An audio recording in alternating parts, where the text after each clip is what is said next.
Imagine the northern horizon in early spring. Night still clings to the earth, snow crunches under skis, and in your mouth you feel the metallic taste of frost. Somewhere behind, muffled bursts of rifle fire. Ahead, only the North Star and a line of trees. In such circumstances, between life and death, between reason and fever, history recorded the story of a certain Finn. And although his name never entered the pantheon of great commanders, few World War II tales have circled the world as stubbornly as his. Why? Because this is a story about Sisu, that Finnish brand of stubborn, cold perseverance, but also about chemistry, chance, and a human body pushed to the very edge of everything. Koivunen was born in 1917 in Alastaro and entered the army during the years of the Winter War. Fate threw him into the ski troops, those silent wolves of the north, who moved fast, light, and almost without a trace. In March 1944, during the so-called Continuation War, as Finns call the struggle with the USSR between 1944, Aimo found himself in a patrol operating behind enemy lines. That day brought an ambush, a panicked retreat, and desperation.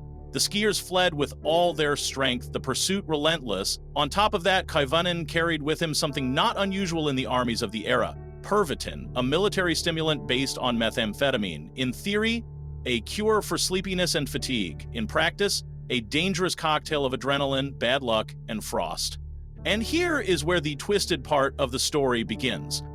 Before we follow his skis further, a bit of context. You might have heard about the courage pills in WI armies. German Pervitin was widely distributed among troops, and through aid packages and allied contacts, it reached Finland as well. In Finnish memory and writings, it remained as a sad but real part of the wartime medical kit.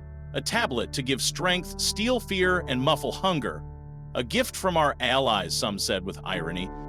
Back to the snow, blood, and haste, Koivunen cut the trail at the front, the rest gliding behind. Fatigue began to tangle movements, and in his head it pounded just a bit more. At some point, not wanting to lose pace, he reached for the tablets while skiing. The problem? Frozen fingers inside thick gloves, no time, the chase behind. According to his own account, later confirmed by family and press, instead of taking one, he swallowed the entire patrol supply, 30. It wasn't planned. It was a logistical nightmare turned into the wildest solo ride of the war. First came the surge of energy. Then came the crash. Fog, delirium, blackouts. When he regained awareness, he was alone. Where was the rest? Nobody knows. There was only him and the forest. This scene, a Finn carving the snow in a zigzag of survival, grew over the years into anecdotes. But even stripped of embellishments, the core remains astonishing. For the next days, Koivunen wandered through forests and snowy fields, gnawed pine buds for calories and vitamins, and even, according to later accounts, hunted and ate a Siberian jay raw because there was no other protein. Along the way, he stumbled on a mine. An explosion badly injured him, and he spent long hours lying in a ditch, hiding from both patrols and frost. Sounds like a hallucinatory nightmare? Indeed. And yet he survived. Estimates say that during that odyssey, he skied over 400 kilometers, and when he finally reached a hospital, his heart rate was close to 200 beats per minute, and his weight had dropped to 43 kilograms. The doctors could only shake their heads. How was this body still fighting? Doesn't this image tempt one to wrap it in a Hollywood frame? Of course. Over the decades, many versions appeared. Sometimes someone adds a furious Wolverine. Elsewhere, he's dubbed the meth-fueled Rambo. Yet, at its core, it remains not a myth, but a man. Frightened, lost, who made a dramatic, wrong move under pressure, then had to pay the price and keep going. That is how many wartime legends look from the inside. The chemistry of war and the cost of the miracle pill. War is not just tanks, maps, and staffs. It is also a pharmacopoeia. Morphine, heroin, benzodrine, Pervitin, names that today inspire fear but then were treated as normal military gear. Pervitin, an invention of German pharmacy, quickly found its way into soldiers' pockets. It promised alertness, the suppression of fear and hunger. On the northern front, it sounded like salvation. 2 more days without sleep? We'll manage. The problem? Along with power came arrhythmias, dehydration, psychosis, aggression, and then a deep, black crash. In Finland, doctors and logisticians knew this, But such was the era, the tablets still made it to the troops. And they also made it into Aimo's pocket. It makes little sense to condemn those old decisions today. It's easy from the 21st century to judge harshly wartime practices. Better to ask, what does this case say about us? Isn't it tempting when the nut tightens on your throat to reach for a shortcut, a booster, an instant fix? Doesn't it sound eerily modern? From coffees and energy drinks to focus pills to biohacking tricks, the story of Koivunen, though forged in the snow of the 1940s, asks a question still burning. How much strength do we want to borrow from chemistry, and at what interest rate? After the war, Koivunen returned to civilian life. He married Elsa, had a large family, 9 children, and tried, in his own way, to put aside the snows of Kantalahti. He didn't speak much of it, like many veterans. Only in the 1970s, when the Finnish magazine Kansa Taisteli announced a contest for war memories, Aimo wrote down his odyssey under the telling title Pervitin Partio, the Pervitin Patrol. The text was printed in 1978 and beautifully won second place. Years later, that publication resurfaced when the internet fell in love with stories at the border of absurd and heroic, the tale of the Finn on stimulants shot into forums and curiosity websites. Today, you can easily find short videos, memes, and articles that summarize the Odyssey in 2 sentences and 5 emojis. But at its root is still a man who went through something truly rare, a collision of foolish chance and sheer will to survive. Let's step deeper into that trail as if we followed his skis. Hear the monotonous rhythm in your head. Shin, shin, shin, shin. Shin, shin, shin, shin.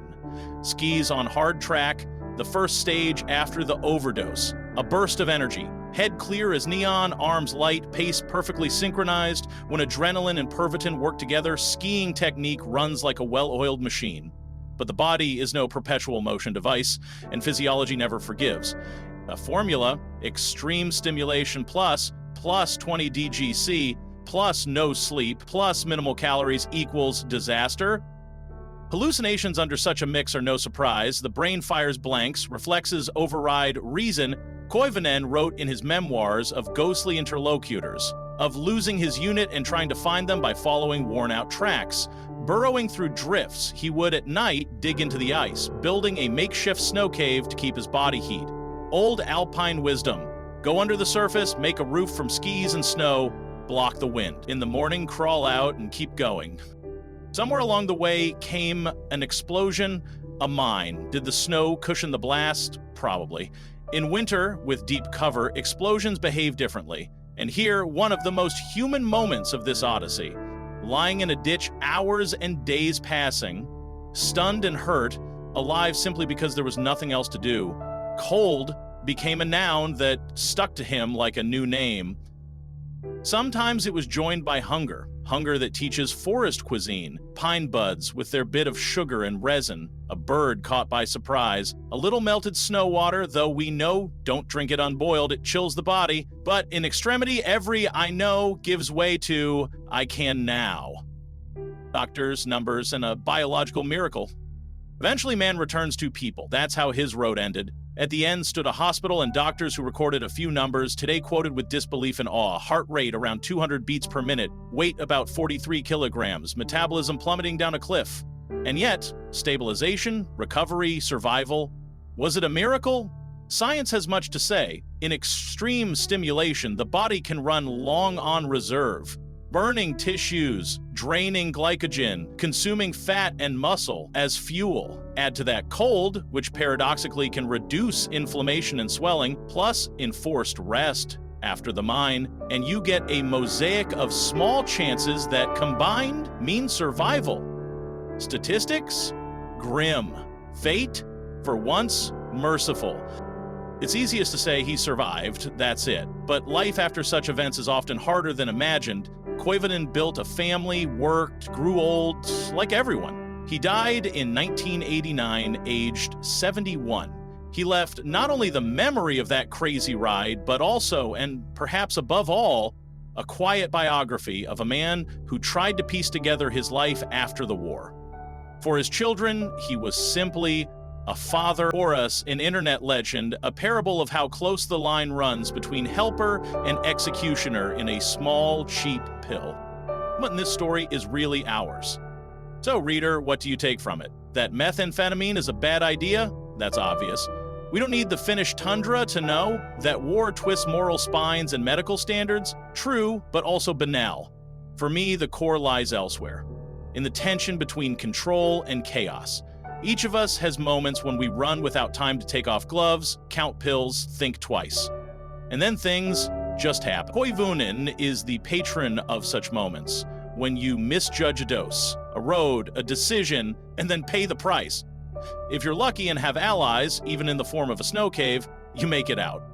This story also reminds us that heroism can be a byproduct of statistics. In another version of the world, his heart might have stopped halfway. If that had happened, textbooks would never mention Aimo, but the world is a weave of accidents, and so it did. Which makes us ask, what can we do to avoid having to heroically escape traps of our own making? How not to mythologize stupidity. Let's not turn his story into encouragement for boosting performance in the name of efficiency. This is not a ballad about how meth saved a life. Rather, it's a memento that first, chemistry is ruthless. Second, the body is stronger than we think. But third, the bill always comes due. In the 1,940 armies experimented with stimulants on a scale that chills us today, today, hopefully, we know better. Anyone working on the edge, rescuers, soldiers, drivers, operators, knows that the safest boosters are sleep, water, and calories. Everything else is Russian roulette. The chamber just has more slots. We like to add spice to such stories. Did Aimo fight a wolverine that turned out to be a tree? The internet has those versions. It thrives on spice. But what's certain comes from sober, cool Finnish sources. A fatal dose, a lonely ride, a mine, hunger, frost, finally, a surprising return to people. The memories printed in Kansantaistijali, later recalled by Finnish media and family, keep the narrative grounded. Without spectacle, without claims of every meter and minute exactly so. And that moderation is perhaps the most beautiful part. Why does this story resonate so much? First, scale. 400 kilometers on skis and delirium sounds like an ironic entry from the record book. Second, setting. Lapland, the front line, the nightmare of the White Desert. It just grips the imagination. Third, ambivalence. We don't have pure heroism nor raw stupidity. We have a man trapped who made an impulsive move, survived, and then lived with the consequences. And finally, the charm of Finnish Sisu. In the ear, the word already sounds like a meme, but broken down it means simple, stubborn work. One more step, one more glide, one more night. When you think of Koivunen, recall the times you had to ski through your own frost. Exams, night shifts, caring for someone, a crisis at work. No, the point is not to compare life to war. It's to understand the mechanism. The body can do more than you think, but that doesn't mean you're free to tighten the screw endlessly. Aimo Koivunen was never painted as superhuman. He never sought media fame, nor had time. He died in 1989. He left a few pages of memoirs, some photographs, and a family who repeated years later, this was one of the few war stories he told. The rest the world added, editors, YouTubers, forums, but the core stayed the same. Biological determination, foolish accident, and fate that, for once, decided not to strike the fallen.